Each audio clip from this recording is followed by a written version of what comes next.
volta para uma conversa de peso hoje com o craque Loivo. Craque não do passado, imortal, porque ser gremista é ser imortal, né? É imortal. Os colorados não nos ouçam porque eles vão estar aí dizendo, que história, de novo essa história aí, os caras estão mortos dizendo que são imortal. Como é que é ser ídolo de uma torcida, Loivo? O ídolo, pois é, como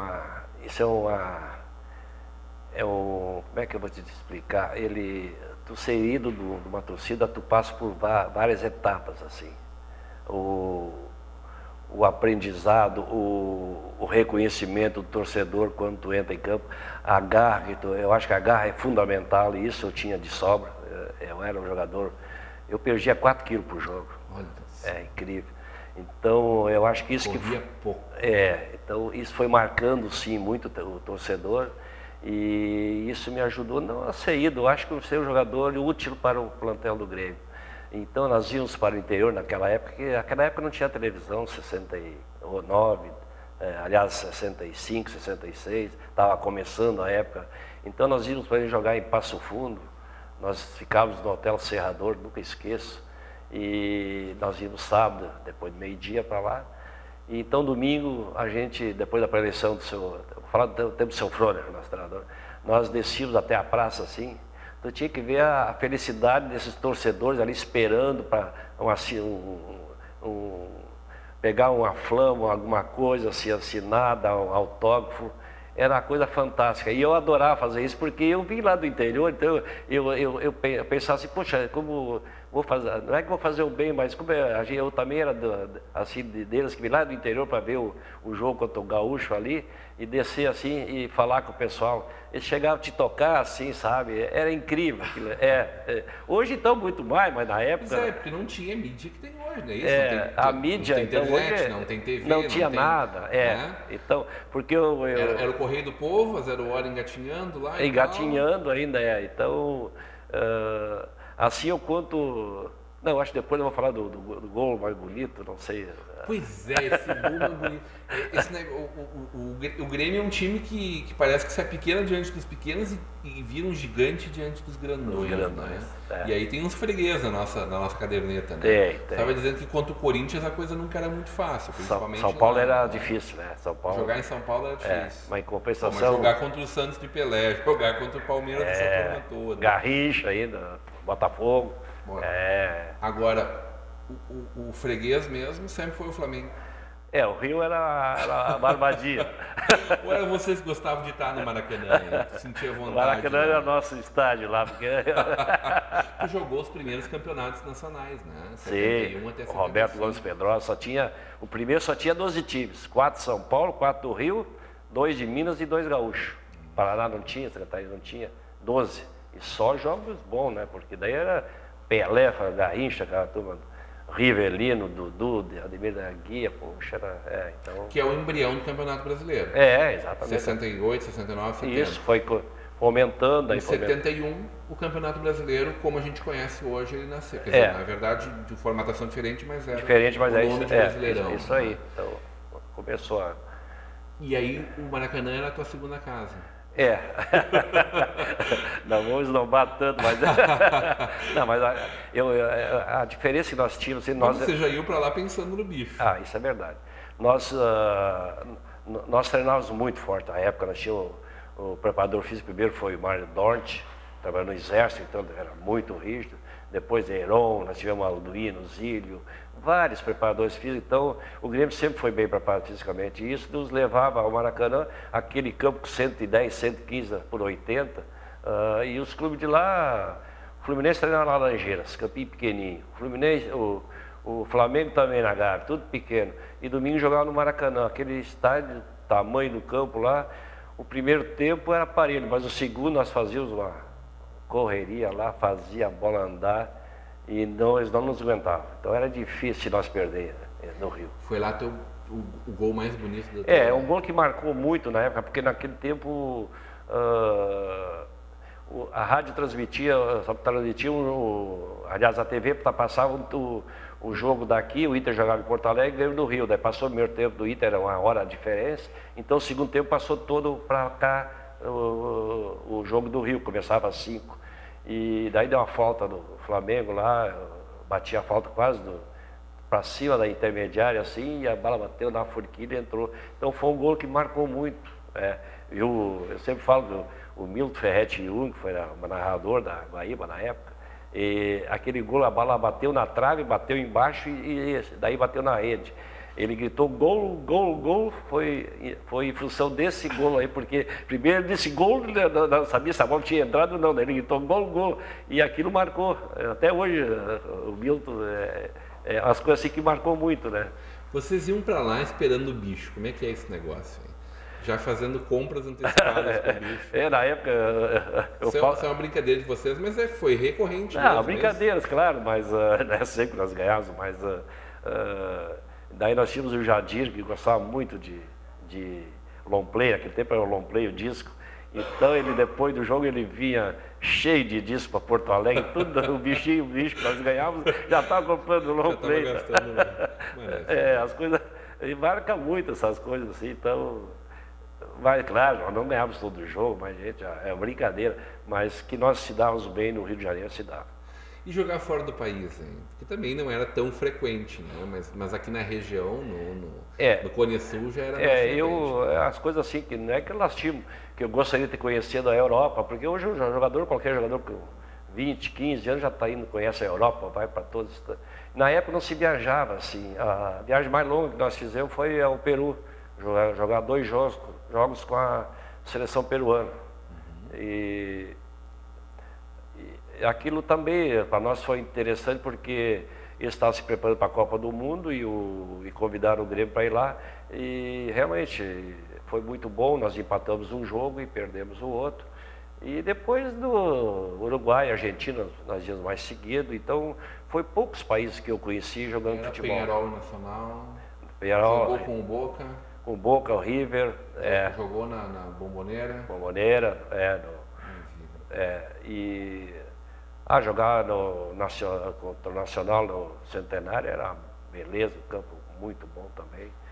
Então... Com a grande força do primeiro campeão mundial, que foi o Uruguai, né? Foi o Uruguai, sim. E que eram os papatudos da Libertadores, né? E com o Uruguai se dá para jogar, porque eles não eram tão violentos, mas... Os argentinos era complicado. O Grêmio ele é um clube que cuida muito dos seus grandes craques, né? Tá aí o Lara imortalizado no nosso hino, tá aí o Renato Portaluppi, que tem o mesmo número de gols, é sempre bom lembrar, e que é muito celebrado por conta da Libertadores do Mundial, né? O Tarcísio, o Baltazar, os craques dos anos 90, agora mais recente. O Loivo tem o devido espaço na galeria dos craques, Loivo? Eu diria que não. Porque tu convive com esse pessoal até hoje. Convivo. Eu estive contigo numa festa de final de ano aqui em Novo Hamburgo, que estava todo mundo, foi a festa dos 30 anos da Libertadores, né? Sim. Os craques, tirando o Renato, grande parte dos craques estavam ali com a gente. Sim. Né? Sim. Mas... O Loivo estava par e par com eles, se não na frente de muitos deles ali, né? Eu na época, sei lá, não é que eu tenho mágoas do Grêmio nem nada, porque tudo é passageiro, né? E eu não fui para a Calçada da Fama, não acho. Não que sou injustiçado, mas pela quantidade de jogos que eu joguei no Grêmio, pelos 426 gols. 426 jogos. 426 jogos. Então, não que eu deveria estar lá, mas eu acho que eu fui útil ao Grêmio, porque ficar tanto tempo assim num clube assim. Tu precisa do nosso muito obrigado, o meu tu tem. Então, mas não tenho mágoa nenhuma também de não ter ido assim para a Calçada da Fama, porque, claro, lá foi, nem tu citasse o Lara, que foi, eu não vi jogar, mas foi extraordinário, então, claro. E no Grêmio E que jogava doente, que jogava todas. O Grêmio hoje tem quantos anos? 1903? 112 anos. Então, claro que passou jogadores por aí, puxa vida, né? Muito se perdeu, né? Principalmente nos primeiros 50 anos. Muito se perdeu. Então, mas não tem nada, pelo contrário, só tem alegria. Vocês se encontram bastante, né? Tu gosta de estar com essa turma aí? Gosto né? muito. Quando há possibilidade. Tu vai bastante a campo? Não, muito pouco. Estou com problema no meu joelho, daí não vou muito. Mas o Picasso, por exemplo, o vovô, chamo de vovô. Que eu tive a honra. É uma figura espetacular, O Iura, seguidamente falo com o Iura. Foi teu colega, né? Foi colega, jogamos junto, também, Flecha, né? O Tarcísio, né? E tal. O Carlos Miguel era da categoria de base, mas seguidamente falo com ele. O Arilos. Então, seguidamente a gente se encontra, assim, e... De Leon também. De Leon, Anchieta, seguida, Anchieta. O Luiz Eduardo, o Paulo Magalhães, Paulo César. Então essa turma sempre se encontra por aí, né? Mas assiste bastante futebol. Não perco o jogo de noite, às vezes a Luísa briga comigo, mas futebol de novo, jogou toda a vida. Mas eu olho o brasileiro, o A, o B, olhei jogo do Brasil, de Pelotas, eu tendo futebol, estou sempre olhando, eu gosto. A gente tem isso no sangue, né? Porque desde... Se tu estivesse jogando hoje sendo assediado pelo mundo inteiro, qual é o time da Europa que tu ia escolher? Eu gosto muito do Real Madrid, acho um time... o Real Madrid é um time que eu gostaria de jogar. Mas a minha bola não é para Real Madrid. Vai saber. Futebol prega muito surpresa. E esse mundo do empresariado, como é que tá, tia? Tu e teu irmão sócios da Johan Mendes, né? Com muito sucesso, né? Empresa vivendo um novo momento, uma sede nova, né? No Distrito Industrial de Estância Velha. Né? Como é que tá o mundo dos negócios para ti hoje? Os mundos dos negócios hoje está, vou dizer assim, o próprio Brasil em si está numa situação mais difícil hoje e isso influi nos negócios da gente também, mesmo sendo um ramo de alimentação, por incrível que pareça, também a gente sofre com isso, mas a gente tem que trabalhar mais. Né? Vocês continuam investindo sempre bastante, sim. Né? Hoje a gente já está com os filhos da gente, os meus, do Maneca lá, então eles têm que dar sequência, então tem que plantar aquela sementinha lá, eles molhando ela para que cresça aquilo que a gente fez, porque o Maneca, ele vive o dia a dia da empresa lá e além disso ele adora o Novo Hamburgo, é um clube. É um cartola do futebol, também ficou do lado do futebol, mas mais do lado do cartola. O Maneca gosta de futebol. Será que volta a ser presidente do Novo Hamburgo? Foi sondado agora de novo. Foi. Mas eu não falei com ele sobre isso, mas eu acho que sim. Ele gosta do Novo Hamburgo. Em sábado nós vamos para lá, todo mundo, a empresa está meio-dia. Eu fico lá, depois vou lá para o Sandalhão, comer um churrasco, tomar uma cerveja. Tu não joga mais hoje, mas tu vai lá para conferir como é que meus filhos jogam, os dois. O Maneca também joga lá também. Então a gente vai sábado para lá, brincamos toda tarde lá com os filhos da gente. Então é isso aí, o futebol... a cachaça, né? Então vamos para lá. Essa é a tua cachaça? Essa é. Eu digo, Maneca, até meio-dia eu vou ficar na firma. De tarde, aí meio-dia eu pego o carro e vou lá para Lomba Grande lá. Daí passamos lá. E daí fizemos projetos sociais também lá no Sandalhão, aproveitar a oportunidade aí. Dia 6 de dezembro, nós fizemos uma festa para as crianças da Vila Maria, ali está uma vila, poder aquisitivo não muito bom. Então fizemos uma festa para todas as crianças, levamos Papai Noel, damos brinquedo, fizemos todo ano um Natal melhor para aquelas crianças de lá. Uma bela iniciativa. Loifo, nosso tempo já esgotou, o Jorge já nos chamou ali. Foi um grande prazer, uma grande alegria poder conversar contigo, poder contar um pedacinho dessa história que nos orgulha tanto. E não tenha nenhuma dúvida que tu mora no coração de todos os gremistas. Com muita satisfação, gente nossa aqui de Novo Hamburgo, nossa região. Eu agradeço essa oportunidade que tu me deu aí. Fiquei muito feliz Parece que nós estamos conversando já 2 horas, tão legal que foi a conversa assim. E também sempre coloco à disposição de que precisar da gente aí, estão à disposição.